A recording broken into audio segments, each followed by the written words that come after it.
For a piece this length, I'll write it in chat as requested, built section by section on the beat sheet from the analysis. Cold open hook, extended setup, empire plus family, the betrayal, prison act, rock bottom motel beat, calculated return, reclaiming the empire reflective close, protagonist, a 60-plus man, first person, addressing the audience as friend, relationship-based address, rather than viewers.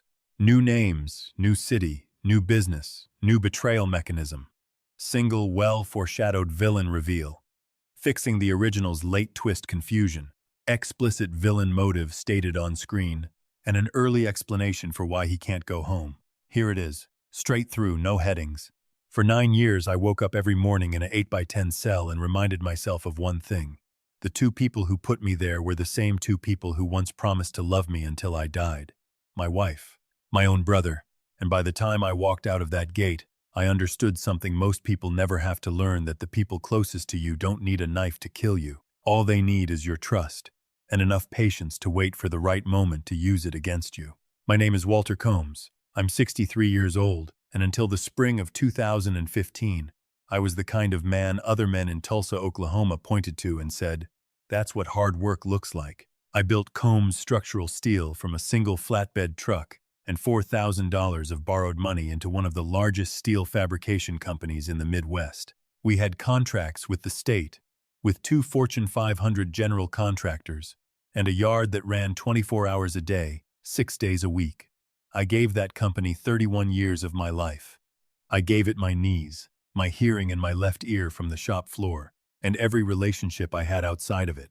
I want to tell you how I lost all of it in 14 months, and how I got it back. But first, friend, let me take you back to the night I still think about more than any other night of my life, the night I sat on my back porch, a glass of bourbon sweating in my hand, completely unaware that the two people I trusted most in this world had already signed my death warrant.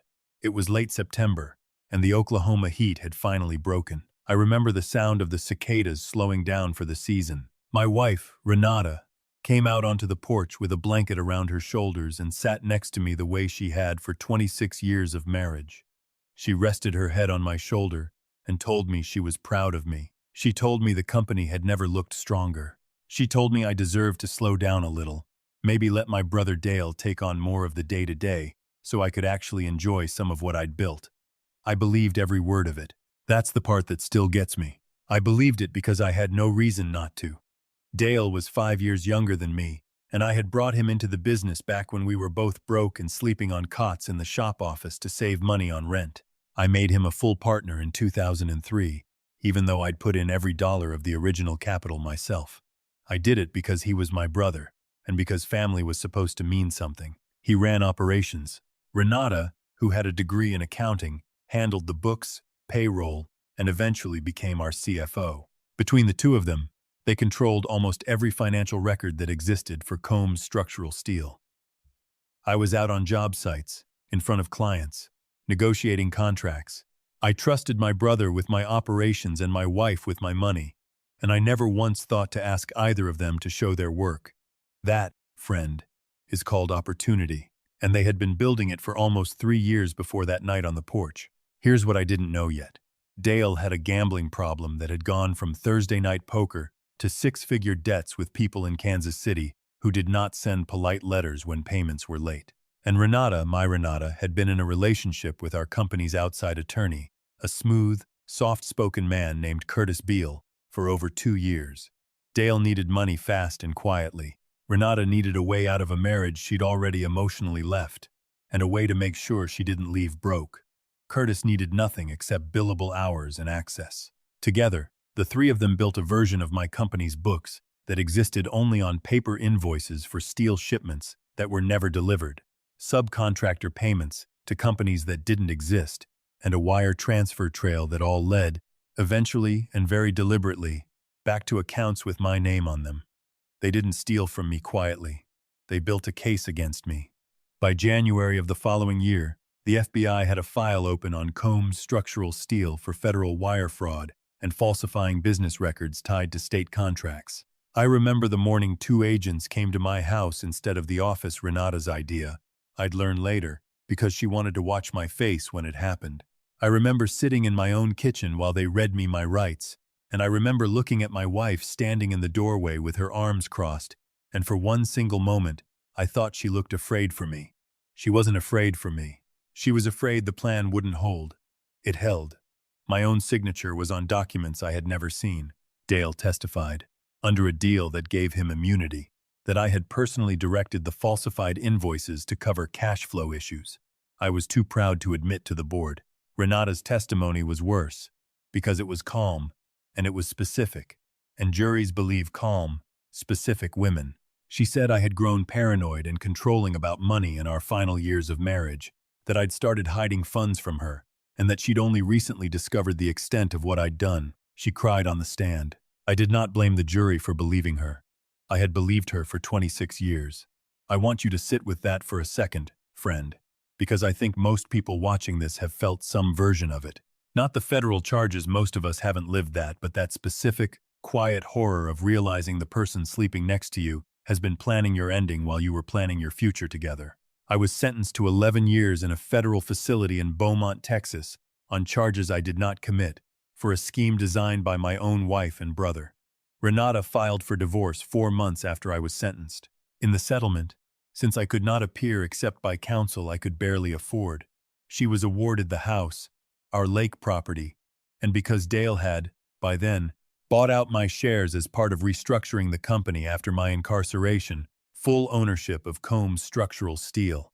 My name came off the building within 6 weeks. 11 years became 9, with time served and a reduction I only got because a young public defender named Priya Anand refused to let my case go cold. She was the only person outside that prison who still believed me, and for almost 7 years, she was the only person I talked to who wasn't wearing a jumpsuit or a badge. Now let me tell you about the motel, because I know some of you are wondering why a man who used to own 3 properties in Tulsa checked into a $40 a night motel off Route 66 on the day he got out. It's a fair question, friend, and here's the honest answer: I had nowhere else to go. My house belonged to my ex-wife. My company belonged to my brother. My name, legally, still had a federal fraud conviction attached to it that I was in the process of appealing with Priya's help, which meant most landlords wouldn't rent to me, and most banks wouldn't open an account for me without a mountain of paperwork. A motel room with a busted air conditioner and a mattress that dipped in the middle wasn't a choice. It was the only door still open to a 62-year-old man with a felony record and $412 to his name. I sat on the edge of that bed my first night out, and I'm not ashamed to tell you I cried harder than I did the day I was sentenced. Because sentencing, at least, still had hope attached to it: appeals, testimony, some chance the truth would come out in a courtroom. That first night in the motel, there was no courtroom left to hope for. There was just me, a duffel bag with 3 shirts in it, and 9 years of my life that I would never get back. But here's what 9 years in a federal prison teaches a man, if he lets it: patience. Real patience. Not the kind where you wait a few weeks for something you want. The kind where you can wait years, decades if you have to, and never once let the person who wronged you see it on your face. I spent those 9 years doing 3 things. I read every book on corporate law and forensic accounting the prison library could get its hands on, because Priya taught me that if I ever wanted my name back, I'd need to understand exactly how Dale and Renata built their case well enough to take it apart brick by brick. I worked welding, mostly, in the prison's vocational program, because my hands still remembered how to build things even when my life had been taken apart. And I watched. Priya kept me updated on everything happening outside those walls, and over the years, a picture formed that I don't think either Renata or Dale ever expected me to see. Curtis Beale, the attorney, married Renata 18 months after my divorce was finalized. Combs Structural Steel, under Dale's leadership, grew new contracts, new equity partners, a rebrand to Meridian Steelworks that scrubbed my name from every sign and every letterhead in the state. On paper, it looked like a story about a broken man's family finally thriving after cutting him loose. What it actually was, friend, was 3 people who had built their entire second act on a lie so specific that it was going to be their undoing if I was patient enough to find the seam. And I found it 2 years before I ever walked out that gate. Priya, working with a forensic accountant she trusted, discovered that one of the shell subcontractor companies used in the original fraud, the one that supposedly received a $340,000 payment for structural steel that never existed, had, years later, filed for an EIN renewal that accidentally listed Curtis Beale's home address as the registered business address. A clerical mistake, the kind of small human error that brings down men who think they've thought of everything. It didn't undo my conviction by itself, but it was the first piece of hard physical evidence that connected Curtis directly to the fabricated company, rather than just to my defense during the original trial. And once we had one thread, we had something to pull. I did not walk out of that motel room the next morning ready for revenge, friend. I walked out ready to work, because I had learned that revenge built on anger collapses, but revenge built on evidence stands. For the first 4 months, I did small jobs, welding, repairs, fence work, anything that would take a man with a record and cash under the table. I lived on almost nothing. I banked every dollar. And every night, I sat with Priya going over financial records, tax filings, and depositions with the same discipline I once used to review steel tolerances. The second piece fell into place when we found the original bank officer who had processed several of the fraudulent wire transfers back in 2015, a man named Robert Ilsley, who had since left banking after a separate, unrelated compliance issue nearly cost him his license. Robert wasn't a hero. He wasn't coming forward out of guilt. He came forward because Priya made it clear, gently and legally, that being an early and cooperative witness in a fraud case was a very different position to be in than being named as a negligent party in a civil suit later. Robert remembered the transfers. He remembered Renata personally walking documents into the branch instead of using standard courier channels, which was unusual enough that he'd mentioned it to a coworker at the time. That coworker still worked there. That coworker still had emails. By the time I had been out for a year, working days as a welder under a name nobody in Tulsa business circles recognized, I had built with Priya, with Robert, with the forensic accountant, and with an increasingly compelling paper trail a case for prosecutorial misconduct and newly discovered evidence strong enough to reopen my original conviction. But I want to be honest with you about something, friend, because I think it matters. The law alone was not going to give me back what those 9 years took. The law could clear my name. It could not give me my brother back, or my marriage back, or the version of my life I'd have had if none of this ever happened. So I made a decision that I still believe was the right one. I would let the law restore my name, and I would use what I'd learned in 31 years of business to make sure Dale, Renata, and Curtis lost everything they built on top of my ruin. Meridian Steelworks, formerly Combs Structural Steel, had taken on an equity partner 2 years earlier to fund an expansion, a mid-sized private investment firm out of Dallas, looking to diversify into industrial manufacturing. I knew that world. I had spent 3 decades in rooms with people exactly like that. Using a small consulting entity Priya helped me set up under my full legal name, now cleared of any active restrictions since my conviction was under formal appeal with new evidence filed, I reached out to that investment firm not as Dale's brother, but as a former structural steel executive with 3 decades of industry relationships offering an honest, unsolicited due diligence review before their next funding round closed. They said yes. Business people almost always say yes to a free, second set of eyes before writing a large check. What I handed them, over the course of 6 weeks, was not sabotage. It was the truth, documented the way I'd trained myself to document everything for 9 years. Financial irregularities embedded in the company's own operational history that a normal audit wouldn't catch, but that anyone who'd built the company from a flatbed truck absolutely would. Underreported liabilities. A pattern of related party transactions that traced back to Curtis Beale's law firm at rates well above market, and, quietly filed alongside it, a copy of the newly reopened federal case referencing fabricated invoices from the company's founding years, invoices whose remnants, restructured and renamed, were still technically embedded in the company's financial history because Dale had never actually cleaned them out of the books. He'd just buried them under new names. The investment firm pulled their funding round 9 days before it was set to close. Without that capital, Meridian Steelworks could not cover a balloon payment on equipment financing that came due that same quarter. Dale, panicking, did what he had always done. When he was cornered, he went looking for fast money in places that don't forgive missed payments. Old habits, friend, do not disappear just because a company changes its name. While that was unfolding, My conviction was formally vacated in a quiet federal courtroom in Tulsa, on the basis of newly discovered evidence and prosecutorial reliance on since-recanted testimony, because Robert Ilsley's cooperation had, eventually, cracked something loose in Dale, too. Dale, facing his own exposure once the investment firm's due diligence report became part of a wider financial review, took a plea deal in exchange for testifying against Curtis and, indirectly, against Renata's role in orchestrating the original scheme. He did not do it out of love for me. He did it because self-preservation was always the only language my brother truly spoke, and by then, the only person left to save was himself. I was in the courtroom the day the judge read the order vacating my conviction. Renata was not. Dale was, in handcuffs, waiting for his own hearing. I looked at him, friend, and I want to tell you I felt triumphant. I didn't. I felt tired. 9 years of my life, and all it came down to in that room was a folder of paper and a judge's signature. But I'll tell you what I felt 3 weeks later, when Meridian Steelworks, unable to secure emergency financing after the investment firm's withdrawal, became public knowledge in local business circles, and unable to survive without the capital Dale had already gambled away trying to cover his old debts filed for Chapter 11.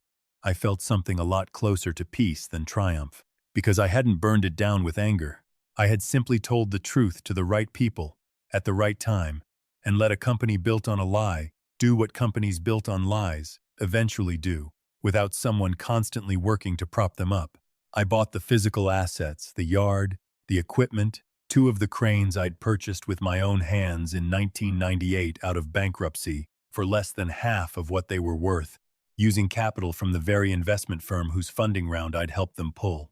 They didn't do it as a favor. They did it because I'd proven, in 6 weeks, that I understood that business better than anyone currently running it, and because clean capital always eventually wants a clean operator. I renamed it Combs, and a non-structural Priya's name is on that building now too, because a woman does not spend 7 years of her career fighting for a stranger's freedom without earning something more than a thank you card. We broke ground on our first new contract 4 months ago, a bridge reinforcement project for the state.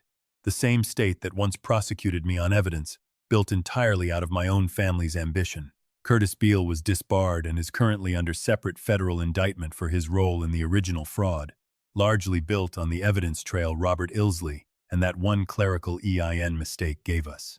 Renata was never criminally charged. The statute of limitations and the difficulty of proving her direct knowledge versus Dale and Curtis's more documented actions protected her legally, if not socially. She lost the house in her divorce from Curtis, who needed every asset he had for his own legal defense. Last I heard, she was living with her sister in Missouri.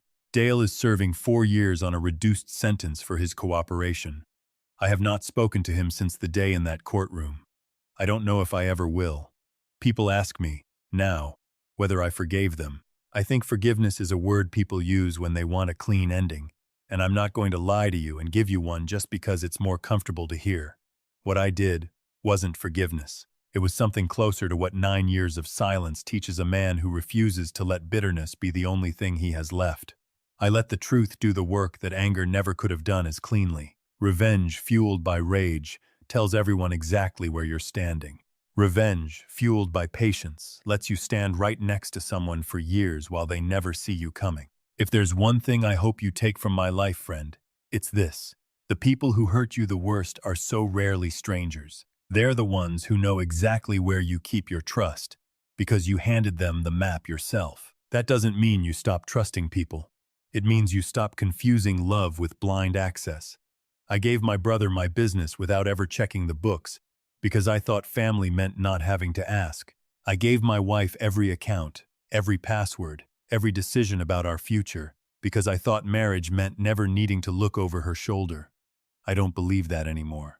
And I'm 63 years old, standing in a steel yard I built twice now. And I can tell you the second time, I checked every single number myself.